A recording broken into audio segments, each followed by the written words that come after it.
السلام علیکم۔ الحمدللہ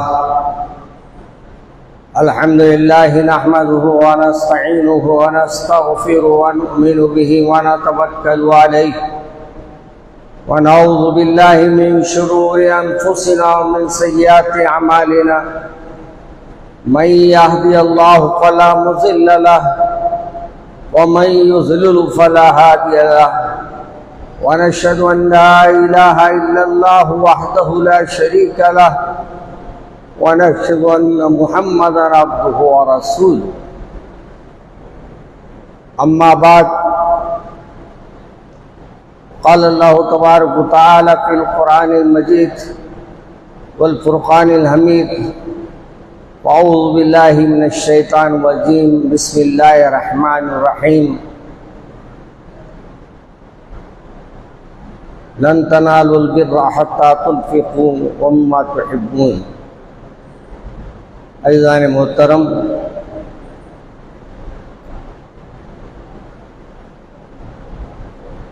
آپ حضرات کے سامنے سیرت سیدنا عثمان غنی رضی اللہ تعالیٰ عنہ اور حضرت عمر فاروق رضی اللہ تعالیٰ عنہ۔ عجیب بات ہے کہ 10 محرم سے لے کے 10 ذی الحجہ سے لے کے 10 محرم تک یہ بڑے قربانیوں کے دن ہیں۔ 10 ذی الحجہ کو اگر ہم دیکھتے ہیں تو حضرت ابراہیم علیہ السلام کو اللہ تبارک و تعالیٰ اپنے بیٹے کو قربان کرنے کا حکم دیتا ہے۔ حکم کیا دیتا ہے؟ صرف اپنے محبوب کو، اپنے خلیل کو آزمانے کے لیے خواب میں بتا دیتا ہے، اور خواب کی تعبیر کو حضرت ابراہیم علیہ السلام نے پورا کیا۔ اللہ تبارک و تعالیٰ نے اس پر آپ کو فرمایا کہ ابراہیم تم پر سلامتی ہو، تم نے خواب کو بھی سچ کر دکھایا۔ ہم لوگوں کو تو کئی خواب پڑھتے ہوں گے، مگر اپنے خوابوں میں ماشاءاللہ کیا دکھتا اپنے کو معلوم ہے، دوسروں کو بولنے کی ضرورت نہیں۔ اور یہ خوابوں کی تعبیر لینے کے لیے بھی میں ایک بات کہتا ہوں، اکثر صاحب سمجھ سے لینا، اہل علم سے لینا۔ یاد رکھیے، تعبیر جس سے لی جاتی ہے اور تعبیر جیسی دی جاتی ہے، اگر سننے والے اوندھے صاحب ہے، اوندھی تعبیر دیے تو سب کام اوندھے ہو جاتے ہیں اور شگون اپنے پاس بہت جلدی نکال لیتے ہیں اور یہ سمجھ لیتے ہیں کہ خواب پڑا صبح میں وہ ہو جاتا۔ بلی کے خواب میں چھچڑے مشہور ہے۔ ہم لوگوں کا حل بھی ہے کہ اگر خواب پڑا صبح میں اپنی دولت آ رہی ہے تو یہ خوش ہو جاتے ہیں کہ اپنے ہاتھ میں دولت آ جائے گی۔ ایک حال ہی میں میرے پاس واقعہ آیا، وہ خواب میں ان کو یہ بتایا گیا کہ ان کو کوئی گڑھے میں پھینک رہا ہے، یہ گڑھے سے نکلنا چاہ رہے ہیں مگر نکل نہیں پا رہے ہیں۔ آگے کہا کہ مولانا ایک صاحب نے اس کا یہ بتایا کہ تمہارے پورے خاندان والے تمہارے دشمن ہیں۔ ایک مصیبت بیچارے کے واسطے، اب ہر خاندان والے سے ملنے چمک رہا ہو، نہیں کون گڑھے میں پھینکنا چاہ رہے ہیں۔ یاد رکھیے، ہمیشہ خواب جو ہے حقیقت میں ہوتا ہے۔ بعض وقت آپ سوچتے ہوئے کوئی بات کو سوچ لیتے ہیں اور دماغ میں وہ بات کہیں نہ کہیں آپ کے رہتی ہے اور وہ آپ کو اپنے خواب کے جیسا نظر آ جاتا ہے، خواب نہیں رہتا۔ اور اس کے بعد وہ صاحب کا یہ حال ہو گیا کہ پورے خاندان سے رشتے توڑ دے۔ کیا بولے تو نہیں بھائی، انہوں ہاتھ ملاتے وقت بھورے میں رکھوں، انہوں ہاتھ ملاتے وقت مجھے یہ کرے نہیں، ہم کو اللہ پہ بھروسہ ہونا، اللہ پر یقین ہونا۔ ابراہیم علیہ السلام خواب پڑھ رہا ہے تو آپ خواب کی تعبیر، ایک خواب دیکھے، دو خواب دیکھے، تین خواب دیکھے، جب آپ سمجھ میں آ گیا کہ یہ خواب نہیں ہے بلکہ اللہ کا حکم ہے، کیوں؟ کیونکہ پیغمبروں کا خواب بھی وہی ہوتا ہے، یعنی جبرائیل علیہ السلام آ کے کوئی چیز دینا ضروری نہیں ہے۔ اللہ بعض وقت اپنے پیغمبروں کو خواب کے ذریعے بھی ان کو وہ باتیں فرما دیتا ہے جو ان کو عمل کرنا ہے۔ پھر یہ قربانی کا سلسلہ ختم ہوا، حضرت عثمان رضی اللہ تعالیٰ عنہ کی شہادت کا معاملہ سامنے آیا۔ یہ شہادت بھی بہت ہم آسان سمجھتے ہیں، آج کل قتل کا کیسا جیسے ہو رہے نا۔ یہ پرسوں میں میٹنگ رکھا تھا یہاں، ماشاءاللہ بہت سے علماء کرام تشریف لائے تھے۔ بہت سے علماء کرام کا یہ متفقہ فیصلہ تھا کہ وہ سماج سے بائیکاٹ کیا جائے، یعنی جو قاتل ہے اس کے گھر کا بائیکاٹ کیا جائے، جو شرابی ہے اس کے گھر کا بائیکاٹ کیا جائے۔ دیکھیے کبھی تو نصیحت ان کو ملنا، اپنے سے ان کو دعوتیں نہیں دینا، اور ان کو یہ کہنا کہ بھائی جب تک آپ نمازی نہ بن جائے، جب تک آپ مسجد کے مصلی نہ بن جائے، ہم آپ کی دعوت میں شریک ہوں گے نہ آپ کو دعوت میں بلائیں گے۔ اتنا تو کر سکتے، اتنا تو ہمارے اندر ہے نہ کرنے کا اختیار۔ ہم لوگ اب بالکل کمزور پڑ گئے ہیں، حالانکہ ہمارے کو تو ہمارے پیارے رسول صلی اللہ علیہ وسلم نے اپنے احادیث کے ذریعے وہ تمام علوم عطا فرما دیے، یہ دیکھیں ہم کو کہیں جھانکنے کی ضرورت ہی نہیں، کدھر دیکھنے کی ضرورت ہی نہیں ہے۔ اللہ کا کلام بھی ہے، رسول کی زبان بھی ہے، رسول نے جو فرمایا وہ بھی ہمارے پاس ہے، اللہ نے جو فرمایا وہ بھی ہمارے پاس ہے۔ بس یہ ہے کہ ہم اس کو پڑھنے اور اس کو سننے کے عادی بن جائیں۔ آج بہت افسوس ہوتا ہے، ہم مسجد میں داخل ہوا 5-7 جنے بیٹھے ہیں، بس باقی سب کاروبار میں ہے، پیٹ۔ ایک مسجد کی نہیں ہے یہ، پرسوں تمل ناڈو کے خطیب صاحب آئے تھے، یعنی مدراس کے، وہ خطیب صاحب بھی فرما رہے تھے کہ بھائی ہمارے اردو تقریر کو لوگ خطبہ سمجھتے ہی نہیں بولے۔ اردو تقریر خطبے کا نچوڑ ہے تھا، اور ماشاءاللہ ہمارے خطیب صاحب بھی جو یہاں ہیں، جن آیتوں کو ہم پڑھتے ہیں انہی آیتوں میں سے، انہی واقعات میں سے ان آیتوں کو، ان احادیث کو آپ کے سامنے رکھتے ہیں۔ تو معلوم یہ ہوا یہ اصلاحی ایک مجلس اس بات سے رکھی جاتی ہے کہ جو عربی نہیں سمجھتے ہیں، جو عربی دان نہیں ہے، ان کو اردو میں تقریر کی جاتی ہے تاکہ آپ کو ان چیزوں کا خلاصہ بیان کیا جائے، ان چیزوں کو آپ کے سامنے رکھا جائے۔ مگر ہم لوگوں کا اپنی روش بدلنے تیار نہیں ہے، حکومتیں اپنے دو پورے چل رہی ہے، اور ہر وہ منافق، ہر وہ کافر جو کفر کرنے والے ہیں، وہ سازشیں کر رہے ہیں کہ مسلمانوں کو دین سے دور کرے، شراب کی لعنت میں مبتلا کرے، جوے کی لعنت میں مبتلا کرے۔ ایسے گیم نکال رہے ہیں کہ وہ گیم کھیلتے کھیلتے بچہ اچھا شکاری بن جا رہا ہے۔ آج ہماری اولاد موبائلوں پہ رہتی ہے۔ یاد رکھیے، ہم کو علماء کرام نے، ہمارے بزرگوں نے یہ بتایا، بچوں کو ایسے چیزیں نہ بتائی جائے جس سے ان کی ذہنیت خراب ہوتی ہے۔ ماں دھار کے پروگرام بتانے کا حکم نہیں ہے۔ کیوں؟ ماں دھار کے پروگرام بتائیں گے تو وہی خوبی ہے، وہی چیزیں سیکھے گا انہیں، بجائے اس کے وہ چیزیں سکھائیے جو بڑوں کا احترام ہے، ادب ہے، مسجد کے طرف آدمی کا جانا ہے، مسجد سے محبت کرنا ہے، مسجد سے دل لگانا ہے، اس انداز کو انہوں سامنے رکھیں۔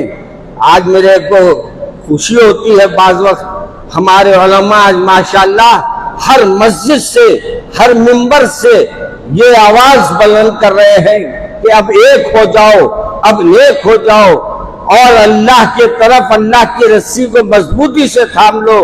وَلَا تَعْتَصِمُوا بِحَبْلِ اللَّهِ جَمِيعًا، اب آپ کا وقت آ گیا ہے کہ اللہ کی رسی کو مضبوطی سے تھام لے۔ مگر ہم لوگ یہ ہے کہ ہم تیار نہیں ہیں اس بات پر کہ ہم ایک ہوں گے۔ ہم ابھی بھی ایک دوسرے کے گریباں پکڑنے میں، ایک دوسرے کے اوپر لالچ سے، ایک حسد سے، کینے سے، کپٹ سے، بغض سے ہمارے سینے بھرے ہوئے ہیں۔ تو یاد رکھو میرے اللہ کا کلام، میرے اللہ کے رسول کا پیام اس کچرے میں کبھی نہیں آ سکتا جہاں یہ کیچڑ بھرا ہوا ہے۔ اگر اللہ کے کلام کو آپ کے سینے میں رکھنا ہے، اگر اللہ کے رسول کے پیام کو آپ کے سینے میں رکھنا ہے تو آپ کو دل کو بغیر کینے کے رکھنا پڑے گا، حسد سے پاک رہنا پڑے گا، بغض سے پاک رہنا پڑے گا۔ معمولی باتوں پر نفرتوں کا اظہار کرنے کی ضرورت نہیں ہے۔ آپ کو معلوم حضرت علی رضی اللہ تعالیٰ عنہ آپ کے اور میرے پیارے رسول کے داماد، اور آپ کے اور ہمارے صحابی رسول ہمارے پیارے رسول کے حضرت حسنین کے والد، آپ کی ایک خوبی بیان کر رہا ہوں۔ آپ ایک شخص کے بارے میں آپ کو کہا گیا کہ آپ کو یہ قتل کرنے والا ہے، یہ قتل کرنے والا ہے، معلوم ہے آپ کو یہ قاتل ہے میرا، مگر مجرم نہیں ہے، کیوں نہیں اس نے قتل نہیں کیا؟ جب قتل نہیں کیا اس کو سزا نہیں دی جاتی۔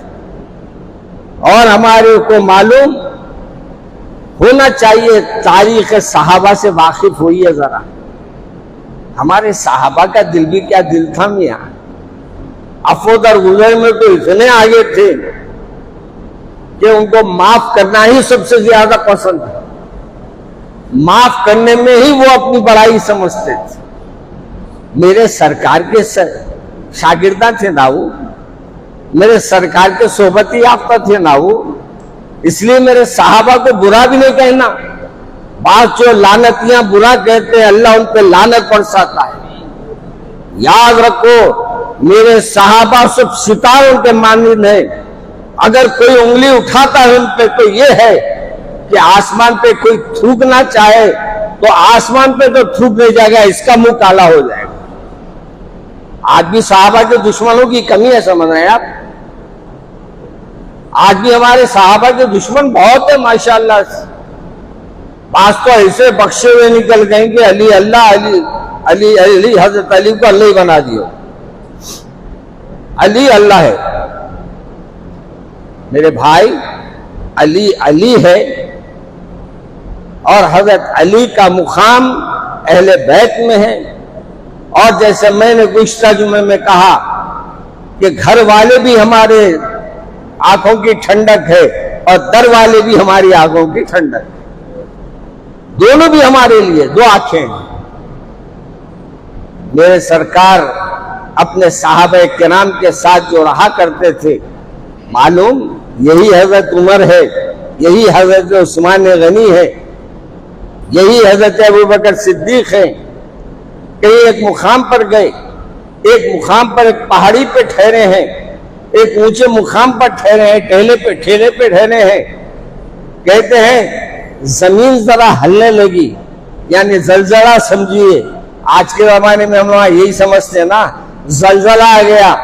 تو حضرت پیارے رسول صلی اللہ علیہ وسلم نے اس زمین پہ ایک اپنی لکڑی مار کر کہا کہ اے زمین، تجھے معلوم ہے یہاں دو شہداء ٹھہرے ہیں، دو شہداء ٹھہرے ہیں۔ کون؟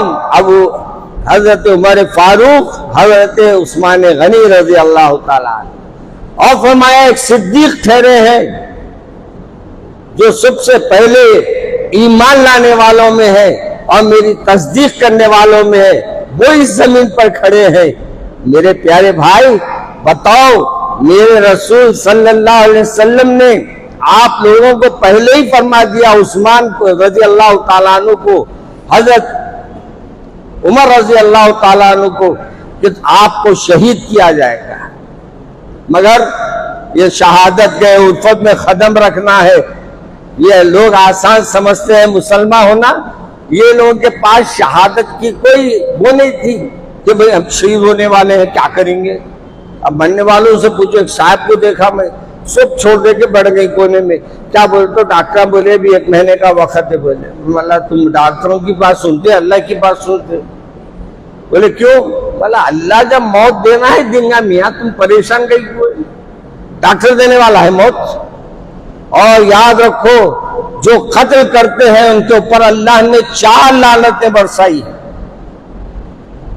وہ آیت ذہن سے نکل گئی میرے، اس میں اللہ تبارک و تعالیٰ فرما رہا ہے کہ وہ جو قتل کریں گے وہ دائمی گناہگار ہوں گے، یعنی ہمیشہ جہنم میں رہیں گے، وہ جہنم سے باہر نہیں گے۔ دنیا کی سزا تو ملے گی۔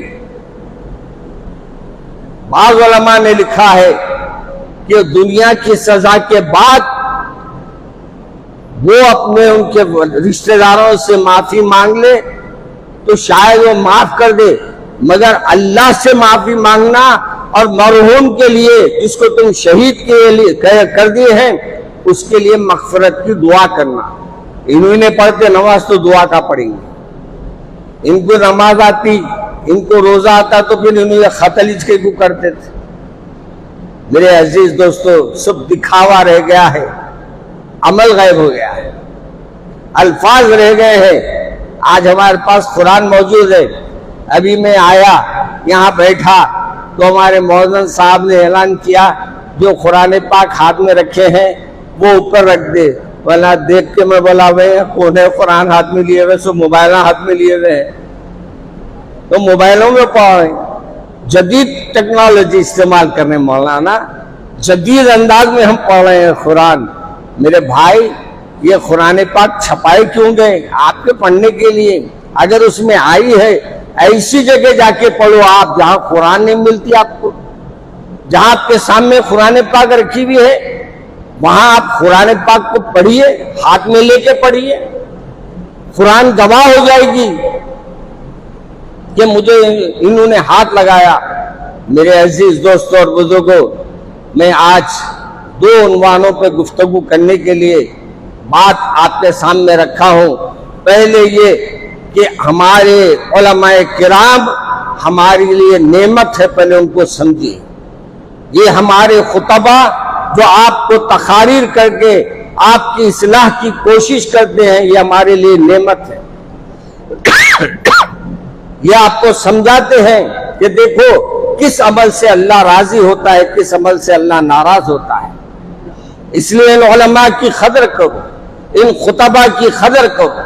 وہیں میں یہ بھی کہوں گا کہ آج کے دور میں علماء کی صحبت میں اپنی اولادوں کو لاؤ، بٹھاؤ، وعظوں میں لاؤ، ہفتے واری اجتماعات میں لاؤ، کہیں بھی ہو، میرے پاس آنے کی ضرورت نہیں، کہیں بھی جاؤ، مگر اپنے دعوتوں میں جیسے بچوں کو ساتھ لے جانا نہیں بھولتے، ایسے ہی وعظ و نصائح میں بھی، نمازوں میں بھی اپنے بچوں کو لانا مت بھولیں۔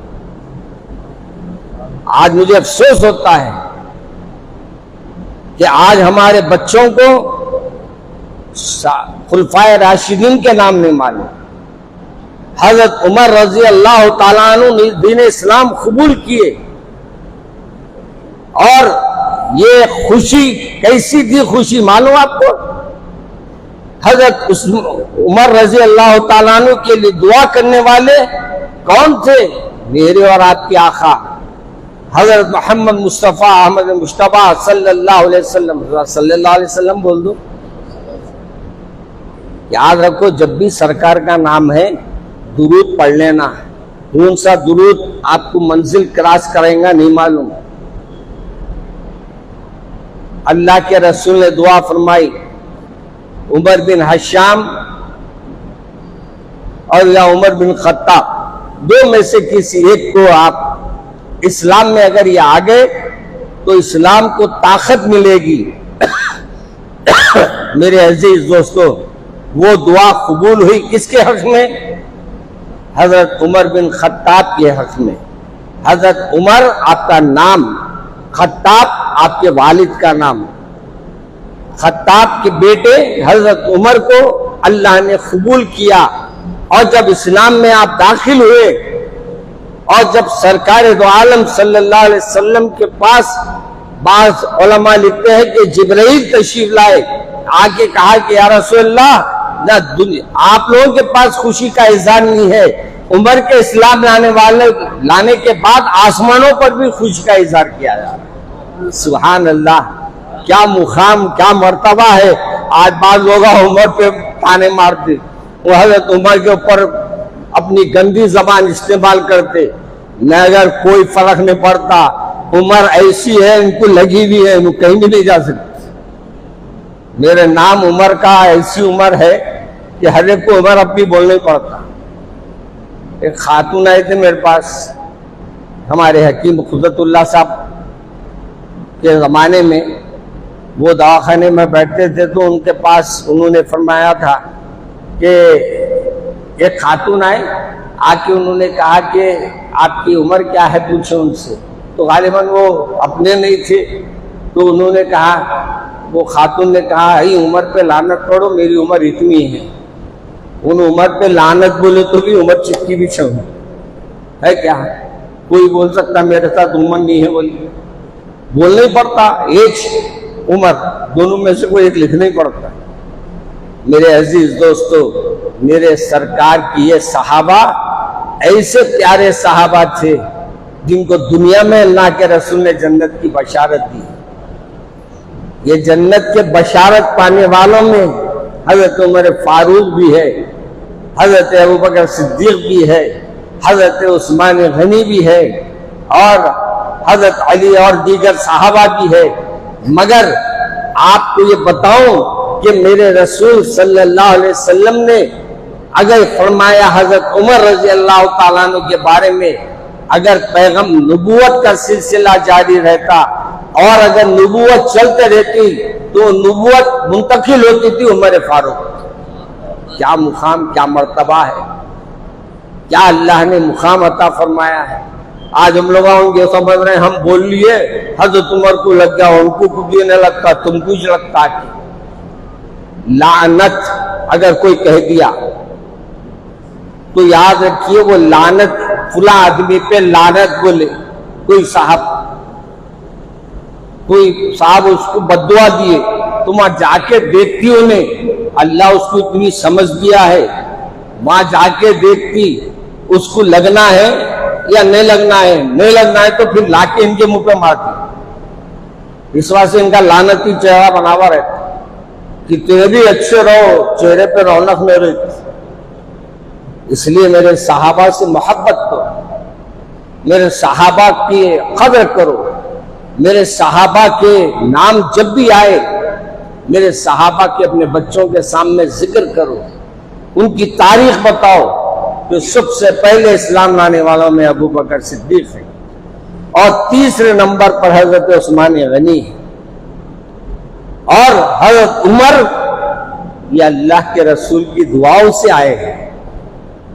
میرے عزیز دوستو، اگر اب یہ تفصیلات میں جاؤں تو بہت لمبا ہو جائے گا، اور گھڑی بھی اتنا جلدی بھاگتی، لوگ آنے سے پہلے گھڑی وقت بتا دیتی، میرے لوگ کم آتے گھڑی پہلے وقت بتا دیتی، اور یہ گھڑی بھی ہے تو گھڑی کی قدر کر لو، گھڑی بتاتے رہتی تمہارے گھر اپنی زندگی سے کتنا وقت کم ہو رہا، گھڑی دیکھتے رہو، ہر گھڑی ایک سیکنڈ کم نہیں ہو رہا، ایک سیکنڈ آپ کی زندگی کا کم ہو رہا اس میں، کہ جتنی عمر ہے اس میں سے ایک سیکنڈ جا رہا ہے۔